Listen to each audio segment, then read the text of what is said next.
Welcome guys. जैसे कि यहाँ पर आप टाइटल देख के ही समझ गए होंगे कि आज की इस क्लास में हम जो डिस्कस करने वाले हैं वो कंप्लीट तौर पर याद रखिए, हम बात करेंगे एग्रीकल्चर सुपरवाइजर में सैलरी के रिगार्डिंग।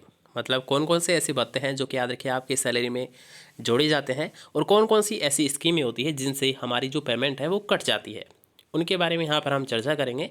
और कितनी आपकी बेसिक पे है, आपके लेवल क्या है, आपकी नेट सैलरी आपको कितनी मिल जाती है प्रोबेशन काल में और प्रोबेशन के बाद में। इन सारे क्वेश्चंस के आपके जवाब इस वीडियो में आपको मिल जाएंगे, तो वीडियो को स्किप ना करें और वीडियो को पूरा एक बार ज़रूर देख लें ताकि आपके सारे डाउट क्लियर हो जाए। इसके साथ ही जो भी यहाँ पर ऐसे स्टूडेंट है जो कि जेट ICAR BHU या फिर इसके साथ साथ कोई सी भी इंट्रेंस एग्जाम है एग्रीकल्चर रिगार्डिंग, तो याद रखिएगा चैनल को सब्सक्राइब ज़रूर कर लें, क्योंकि यहाँ पर कल से आपकी रेगुलर क्लासेस स्टार्ट कर दी जाएगी जिनसे आपको बहुत सारे क्वेश्चंस आपको एग्जाम में भी देखने को मिल जाएंगे। ठीक है, तो चलिए आज के टॉपिक को स्टार्ट करते हैं। तो सबसे पहले हम बात करेंगे एग्रीकल्चर सुपरवाइज़र के ग्रेड पे के बारे में। याद रखिएगा जो आपकी सैलरी डिपेंड करती है, ये डिपेंड करती है ग्रेड पे आपका कितना है। याद रखिएगा किसी का 2400 भी होता है, किसी का 2800, किसी का 3200, 3600 या फिर 4800, ये ग्रेड पे के सीज़न होते हैं। जैसे कि डब्ल्यू की मैं बात करूँगा तो क्या होता है, उसका 4200 ग्रेड पे होता है। ठीक है, डब्ल्यू जो वैकेंसी अभी निकली थी उसका ग्रेड पे कितना होता है, 4200 होता है, लेकिन सुपरवाइज़र का कितना होता है, 2400 ग्रेड पे होता है। लेवल की अगर बात करेंगे तो याद रखिए लेवल मैट्रिक्स इसका लेवल 5 से संबंधित है। सुपरवाइज़र की जो वैकेंसी है ये याद रखिएगा ये एक फॉर्मूला है। जो भी आपकी सैलरी मिलती है उनका डिवाइडेशन किया गया है लेवल के अकॉर्डिंग। लेवल फर्स्ट की भी होती है, लेवल 6 की भी होती है, ये बहुत सारे लेवल है। तो उन लेवल में से सुपरवाइज़र कौन सी लेवल की है, लेवल 5 की है। ग्रेड पे क्या है, 2400 है। इसके बाद में हम बात करेंगे कि जैसे ही मान लीजिए आपकी ज्वाइनिंग हो जाती है तो सबसे पहले जो याद रखिएगा 2 साल का जो पीरियड रहता है ये रहता है आपका प्रोबेशन काल, जिसे आप बोल सकते हो याद रखिएगा प्रोबेशन पीरियड। सबसे पहले याद रखिएगा जैसे ही आपकी मान लीजिए मैं थोड़ा सा यहाँ पर प्रोसेस बताऊँगा कि आपकी फ़ाइनल लिस्ट आ जाती है, मतलब फाइनल मेरिट लिस्ट आ जाएगी। उसके बाद में आपका क्या होगा याद रखिएगा, आपको ज्वाइनिंग दे दी जाएगी। ज्वाइनिंग के बाद में आपको क्या होता है याद रखिएगा 1 से 3 महीने, वैसे तो 1 महीने की होती है, ट्रेनिंग आपको दी जाती है। ठीक है, ट्रेनिंग मिलने के बाद में ही आपको ये जो प्रोबेशन काल है आपका स्टार्ट हो जाता है। तो इसी प्रोबेशन की हम यहाँ पर बात कर रहे हैं। तो इसमें आपको सैलरी कितनी दी जाती है याद रखिएगा, इसमें कोई भी भत्ता आपका ऐड नहीं होता है। सबसे पहले यहाँ पर बता देता हूँ कि ये जो आपका प्रोबेशन काल होता है इसमें आपको कोई भी, जैसे कि मान लीजिए आपका हाउस रेंट यहाँ पर इंक्लूड नहीं होगा, ना ही आपको कोई महंगाई भत्ता यहाँ पर मिलने वाले है, बेसिक आपको यहाँ पर मिलने वाली है। ठीक है, तो इसकी सैलरी क्या होती है याद रखिएगा, टोटल की अगर बात करेंगे तो 14,600 रुपये होती है। लेकिन इसमें से भी याद रखिएगा 10% NPS आपका कट जाता है। ये NPS क्या है सर ये बता दीजिए। तो NPS वही होता है जो कि आपको याद रखिए रिटायरमेंट के तौर पर, जो बाद में, जैसे कि मान लीजिए यहाँ पर मैंने आपको स्पष्ट वैसे लिख दिया है कि NPS अकाउंट, ये NPS अकाउंट याद रखिए जब आपकी ज्वाइनिंग होती है उसी टाइम आपको NPS अकाउंट खुलवा देती है गवर्नमेंट। ठीक है, तो ये अकाउंट वही है जिसमें से आप कभी भी निकाल नहीं सकते हैं। ठीक है, ये गवर्नमेंट का ही आप मान सकते हो एक अकाउंट, जिसमें से क्या होती है आपकी जो सैलरी ये डिडक्शन हो रही है 10%। NPS कितना करता है, 10% आपका कटेगा। ठीक है, ये आपका इस अकाउंट में NPS अकाउंट में ऐड होता रहेगा।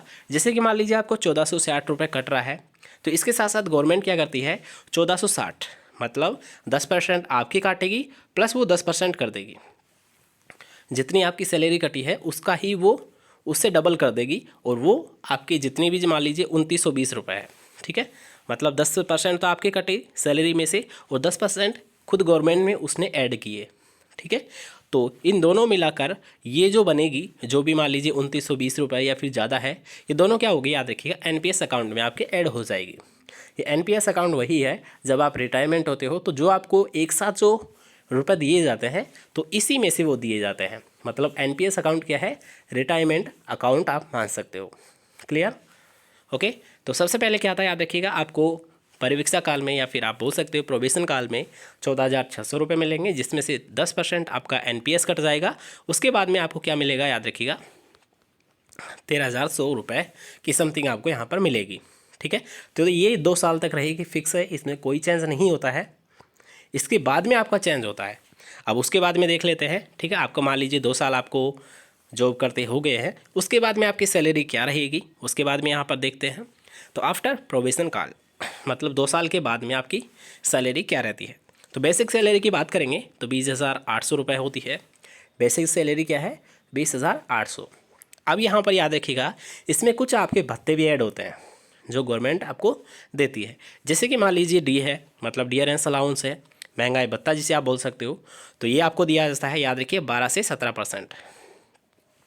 कितना दिया जाता है? महंगाई भत्ता आपको 12 से 17% के समथिंग यहाँ पर दिया जाता है। इसके साथ साथ याद रखिएगा आपको एच आर ए का मतलब होता है हाउस रेंट अलावेंस, मतलब आप बोल सकते हो house rent.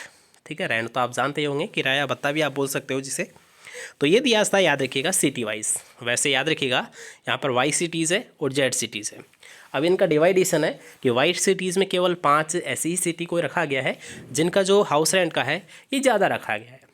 White cities group की अगर बात करूँगा कि इनका जो हाउस रेंट अलाउंस है, भत्ता है, ये 16% दिया जाता है, और जो जेड ग्रुप की सिटीज़ है उनको केवल 8% ये दिया जाता है।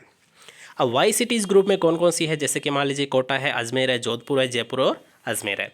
ये 5 सिटी ऐसी है जिनको याद रखिएगा हाउस रेंट अलाउंस है, महंगाई भत्ता है, किराया भत्ता है, ये क्या होता है? 16% दिया जाता है।